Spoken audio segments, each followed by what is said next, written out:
تک پہنچنے کا راستہ قربانیوں سے ہو کے جاتا. آپ سب متوسط یا غریب لوگ بیٹھے ہو. میرے نبی جیسا غریب پوری کائنات میں کوئی نہیں. میں جبوتی صومالیہ گیا ہوں، وہاں کے غربت کو دیکھ کر مجھے لگا جیسے لفظ غربت بھی ان کی غربت پہ روتا ہے. ایسی غربت میں نے پورے پاکستان میں کہیں نہیں دیکھی جو میں نے جبوتی میں دیکھی، صومالیہ میں دیکھی، کیمرون میں دیکھی، چاڈ میں دیکھی، سوڈان میں دیکھی. 24 گھنٹے میں ایک دفعہ بھی کھانا نصیب نہیں. ہمارا غریب سے غریب آدمی 24 گھنٹے میں چولہا جلا بیٹھتا ہے.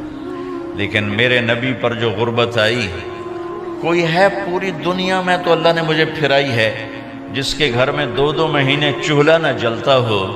میرے نبی وہ فقیر تھے جن کے گھر میں 2 مہینے چولہا نہیں جلتا تھا. ایک رات آپ سوئے ہوئے، کبھی یوں کروڑ بدلے اور کبھی یوں کروڑ بدلے، بار بار حضرت عائشہ کے ساتھ.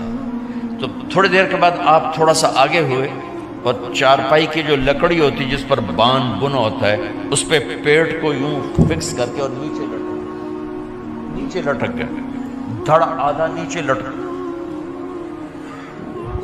فَكَانَ قَابَ قَوْسَيْنِ أَوْ أَدْنَىٰ. واہ واہ واہ، کیا مقام ہے. قاب قوسین، اور کیا حالات سے گزر رہے ہیں کہ یوں آدھا دھڑ نیچے لٹک گیا. ام عائشہ اٹھ کے بیٹھ گئیں، یا رسول اللہ خیریت کیوں؟ آپ اٹھ کے بیٹھے، کہ عائشہ بھوک بہت لگی، بھوک بہت لگی. اس لیے پریشر دیا تاکہ وہ جو بھوک کی طلب ہے نا میدے میں اس کو پریس کیا. اس لیے پتھر باندھتے تھے کہ وہ پیچھے چلا جائے. اب مسجد میں تشریف فرما تھے، ایک صحابی نے کر یا رسول یہ دیکھیں کپڑا ہٹایا، یہ دیکھیں میں نے پیٹ پہ پتھر باندھا. جن کے لیے کائنات بنائی، جنہیں اپنا حبیب کہا، جن کے چہرے کی قسمیں اٹھائیں، والضحیٰ، جن کی زلفوں کی قسمیں اٹھائیں، واللیل اذا سجا، جن کے منہ سے نکلے بول کی قسم اٹھائی، وقیلہ، جن کے کتاب کی قسم اٹھائی، والقرآن المجید، جن کے شہر کی قسم اٹھائی، وہذا البلد الامین. اتنی بڑی ہستی ہیں. آپ نے کہا ذرا ادھر دیکھو. آپ نے پیٹ سے کپڑا ہٹایا تو آپ نے 2 پتھر باندھے. دیکھو میں نے 2 باندھے. کوئی ایسا فقیر ہے دنیا میں؟ دکھاؤ. عائشہ بھوک بہت لگی تو اللہ کے تو حضرت عائشہ رونے لگی کہ یا رسول اللہ پھر آپ اللہ سے مانگتے کیوں نہیں؟ کہ عائشہ نہیں مانگوں گا، اسی بھوک میں اللہ سے ملاقات کر نہیں مانگوں. مجھ سے پہلے میرے جو بھائی آئے انبیاء وہ اسی فقر میں گئے، میں بھی اس فقر میں جاؤں گا. اپنے گھر میں یہ دکھ رکھا، اپنی اولاد کے ذبح ہونے کو قبول کیا تاکہ آئندہ آنے والی امت کا غریب طبقہ گلہ نہ کرے، شکوہ نہ کرے، حرام راستوں پہ نہ جائے، غلط راستوں پہ نہ جائے، اور مالدار فخر نہ کرے میں کوئی بڑا آدمی بن گیا ہوں، میری اتنی بڑی فیکٹری بن گئی ہے، میری اتنی بڑی کمائی ہو گئی ہے. یہ نہ یہ بڑائی کی چیز ہے نہ وہ چھوٹائی کی چیز ہے. جس سے اللہ راضی ہے وہ بڑا ہے، جس سے اللہ ناراض ہے وہ چھوٹا ہے، چاہے غریب ہے چاہے مالدار ہے. حضرت عائشہ فرماتی ہیں بیٹا 2 مہینے گزر جاتے تھے ہمارے گھر میں چولہا نہیں جلتا تھا، چولہا نہیں جلتا تھا. 2 ماہ گزر جاتے تھے. ایک دفعہ باغ میں تشریف لے گئے، عبداللہ بن عمر آپ کے ساتھ ہیں، صبح کا وقت ہے تو اب کھجوریں گری پڑی جو ملک نہیں ہوتی نا، کسی کوے نے ٹھونگ ماری، کسی طوطے نے اس کو ایسے ہی وہ اس کو ٹک دیا اپنی اس کے ساتھ چونچ کے ساتھ تو وہ گر پڑی. اب اٹھا کے صاف کر کے کھا رہے تھے اور عبداللہ سے کہہ رہے تھے عبداللہ تو نہیں کھاتا؟ انہوں نے کہا جی مجھے بھوک نہیں ہے. آپ نے کہا عبداللہ مجھے بھوک ہے، آج 4تھا دن ہے میں نے کچھ نہیں کھایا. 4تھا دن تمہیں کوئی ہے جس کے ہاں 4 دن فاقہ چلتا ہو؟ آج 4تھا دن ہے میں نے کچھ نہیں کھایا. ہمارے دسترخوان پہ کتنا کھانا اٹھا کے کوڑے کے ڈھیر میں جاتا ہے. آج 4 دن گزر چکے ہیں میں نے کچھ نہیں کھایا.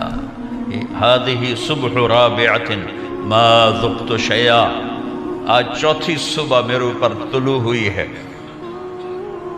ایک لقمہ نہیں کھایا۔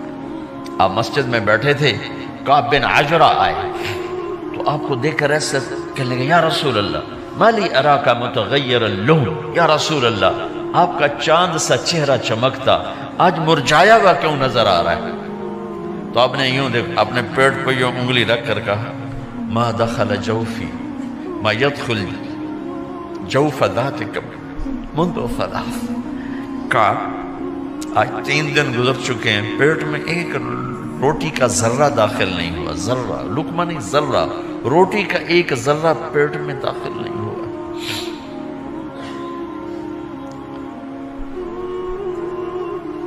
اور اتنی بڑی رسالت، اتنی بڑی نبوت،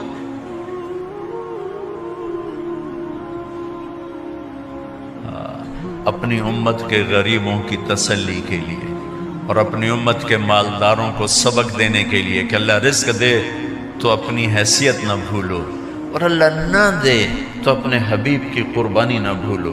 انہوں نے تو جان بوجھ کے یہ کیا، جان بوجھ کے، یہ نہیں کہ آپ کو کوئی تنگی اللہ کی طرف سے، جان بوجھ کے۔ اور سارے گھر کا یہ حال ہے۔ حضرت فاطمہ رضی اللہ تعالیٰ عنہ سے ملنے گئے، کہا بیٹے میں اندر آ جاؤں، میرے ساتھ عمران بھی ہیں، ایک صحابی تھے عرب سردار، میرے ساتھ عمران بھی ہیں۔ کہا ابا جان میرے گھر میں اتنی چادر نہیں کہ اپنے آپ کو چھپا سکوں، پردہ کرنے کے لیے میرے پاس چادر کوئی، تو آپ نے اپنی چادر اندر دے دی، کہا اس سے پردہ کرنا، تو لپیٹ لی۔ اب اندر آئے تو آپ نے پوچھا میں نے سنا تھا تو بیمار ہے، میں تیرا حال پوچھنے آیا ہوں۔ تو باپ کو دیکھ کے آنسو نکل آئے کہ یا رسول اللہ بیماری بھی ہے اور بھوک بھی ہے، دونوں ہی ہیں، صرف بیماری نہیں بھوک بھی ہے۔ بڑے بڑے مصیبتوں سے لڑ جانے والے ماتھے پہ کبھی بل نہ آیا، بیٹی کے آنسوں نے پگھلا بھی دیا اور رلا بھی دیا، آپ بھی رو پڑے، آپ بھی رو پڑے۔ پھر کہا میری بیٹی نہ رو، والذی بعث اباک بالحق ما ذقت من 3 ایام ذواقا، آج 3 دن ہے میں نے ایک لقمہ نہیں کھایا، میں تیرے ساتھ۔ اور میری بیٹی میں تمہیں بتاؤں، میرے رب نے مجھے کہا تھا میرے حبیب اگر آپ چاہیں تو احد پہاڑ سونا بنا دو، 10 میل لمبا چوڑا ہے احد پہاڑ، 10 میل، میں احد پہاڑ سونا بنا دوں آپ کی خدمت میں پیش کروں؟ تو میں نے کہا نہیں یا اللہ مجھے نہیں چاہیے، میں ایک دن بھوکا رہوں گا، ایک دن کھانا کھاؤں گا۔ پھر فرمایا بیٹی کیا تجھے یہ عزت کافی نہیں ہے کہ اللہ نے تجھے جنت کی عورتوں کا سردار بنا دیا؟ یہ سرداری سونے چاندی میں تل کے نہیں ملی، ہوئے ہوئے ہوئے، میں قربان جاؤں۔ بھائیو اب سب ماشاءاللہ نوجوان نظر آ رہے ہو، تھوڑا وقت نکال کے اگر آپ پڑھے ہوئے ہو اپنے نبی کی زندگی پڑھا کرو، اپنے نبی کی زندگی پڑھا کرو، بڑا ایمان بھی بنے گا، حوصلہ بھی ملے۔ آپ حسن حسین کو کہتے تھے میری آنکھوں کی ٹھنڈک، میرے جگر کے ٹکڑے، میرے سینے کی ٹھنڈک، میرے لاڈلے، جنت کے چاند، جنت کے سردار، میرے 2 پھول، یہ سارے الفاظ حسن حسین کے لیے ہیں۔ اور ان کے بھوک کی وجہ سے رونے کی آواز سنتے تھے اور تڑپتے تھے، لیکن روٹی نہیں مانگی ان کے لیے، روٹی نہیں مانگی، کہ اپنی امت کے غریبوں کو تسلی دینی تھی کہ اگر میں فقیر بن کے جا رہا ہوں تو تمہارے اوپر بھی امتحان ہے، چند دن برداشت کرو۔ آپ نے فرمایا سب سے پہلے میں جنت میں داخل ہوں گا، سارے نبیوں پر جنت حرام ہے جب تک میں نہ چلا جاؤں، اور ساری امتوں پر جنت حرام ہے جب تک میری امت نہ چلی جائے، سب سے پہلے میں جنت میں داخل ہوں گا۔ وما یا فقراء المؤمنین، اور میرے ساتھ میری امت کے غریب لوگوں، میرے ساتھ میری امت کے غریب لوگ میرے ساتھ پہلے داخل ہوں گے۔ حضرت فاطمہ کے گھر میں فاقہ حد سے بڑھ گیا تو حضرت علی نے فرمایا کہ جاؤ اللہ کے نبی سے کچھ تو مانگ کے آؤ، کچھ تو پیٹ میں جائے۔ زندگی میں کبھی ایسا موقع نہیں آیا یہ ایک دفعہ اتنا فاقہ آیا کہ حضرت علی جیسی ہستی نے بھی کہا جاؤ، تو آپ تشریف لائیں اور دروازے پہ دستک دی تو اتنا پیار تھا. جب حضرت فاطمہ گھر میں داخل ہوتی، اللہ نے ہمیں اولاد کے ساتھ کیا سلوک کرنا ہے اللہ نے ہمیں اپنے نبی سے یہ بھی سکھایا. حضرت فاطمہ جب بھی گھر میں آتی، اور ساتھ ہی تو گھر تھا، دیوار سے دیوار ملی تھی، روز کا آنا جانا تھا، تو میرے نبی بیٹھے نہیں رہتے تھے، آؤ فاطمہ کیا حال ہے، کھڑے ہو جاتے اور تیزی سے آگے بڑھتے. دروازے پر ہی حضرت فاطمہ کا ہاتھ پکڑ لیتے، ہاتھ کا بوسہ لیتے، بوسہ لے کر ہاتھ پکڑے پکڑے بیٹی کو چارپائی پہ پہلے بٹھاتے، اس کے بعد خود بیٹھتے تھے. اکرموا اولادکم، میرے نبی نے کہا اولاد کو عزت دو، پھر وہ تمہیں عزت دیں گے. ہمارے ماحول میں اکثر ماں باپ نے اولاد پہ ڈنڈا ہی اٹھایا ہوتا ہے، پھر ان میں بغاوت پیدا ہو جاتی، پھر کہتے ہیں اولاد نافرمان ہے. آپ نے دستک دی تو کہنے لگے یہ تو فاطمہ کی دستک ہے، خیر تو ہے، پہلے تو کبھی اس وقت میں آئی نہیں. تو آپ نے ام ایمن سے کہا دروازہ کھولو. ام ایمن نے دروازہ کھولا تو آپ نے استقبال کیا، بٹھایا، پوچھا بیٹی کیا ہوا، اس وقت میں کیسے آئیں؟ کہ یا رسول اللہ بہت فقر ہے، بہت بھوک ہے، آپ کے پاس سنا کچھ مال آیا ہے، کچھ ہمیں بھی دے دیا جائے. اتنی صابر بیٹی زندگی میں ایک دفعہ بھوک کی شکایت لے کر آئیں، اور آگے باپ نے پھر پیپر لے لیا، پھر امتحان میں ڈال دیا. آپ نے کہا بیٹی میرے پاس 5 بکریاں کھڑی ہیں، دے دوں یا 5 دعائیں سکھا دوں؟ یہ بھی کوئی کتنا سخت موقع تھا، کتنا سخت موقع ہے کہ صبر کا پہاڑ بیٹی اتنی مجبور ہو کر آتی ہیں کہ یا رسول اللہ برا حال. تو میرے نبی کہتے بیٹی یہ بکریاں بھی لے جا، دعائیں بھی لے جا، دونوں جمع کر دیتے، یا دعائیں بعد میں سکھا دیتے، بکریاں دیتے، ایک تو دے دیتے. پر امت کے غریبوں کو تسلی دینی تھی، چونکہ امت میں اکثر طبقہ غریب ہوگا. تو آپ نے کہا بیٹی 5 بکریاں دوں یا 5 دعائیں دوں؟ تو وہ سمجھ گئیں اپنے باپ کے مزاج کو کہ ابا جان امتحان لے رہے ہیں. تو کہا ابا جان بکریاں چھوڑ دیں، مجھے دعائیں سکھا دیں، مجھے بکریاں نہیں چاہیے. بھوکے کی رات بھی گزر جاتی ہے اور بھوکے کا دن بھی ڈوب جاتا ہے. تو آپ کا چہرہ ایسے کھل گیا کہ میری بیٹی پاس ہو گئی. کہا بیٹی آپ تم دعا میں یہ کہا کرو یا اول الاولین یا آخر الاخرین یا ذا القوة المتین یا راحم المساکین یا ارحم الراحمین. یہ تیرے لیے 5 بکریوں سے اعلیٰ چیز. اب گھر واپس گئیں خالی ہاتھ. حضرت علی نے فرمایا تو کچھ بھی نہیں لائی؟ کہا نہیں لائی ہوں، بہت کچھ لائی ہوں. کہا کیا؟ کہا میں دنیا لینے گئی تھی، آخرت لے کے آ گئی. ذہبت للدنیا وجئت بالآخرہ. تو حضرت علی نے فرمایا تیرا آج کا دن سب سے اعلیٰ دن، خیر ایام کی حال.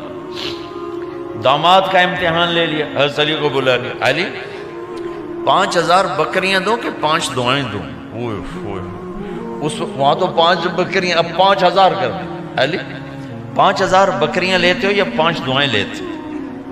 تو بھی سمجھ گئے کہ آج میرا محبوب مجھ سے امتحان لے رہا ہے کہ علی کتنا کو مضبوط ہے اپنے ایمان میں. اور فاقے میں نے بتا دی کیا گزر رہے. آدمی اپنی بھوک سہ لیتا ہے، اولاد کا رونا برداشت نہیں ہوتا ہے.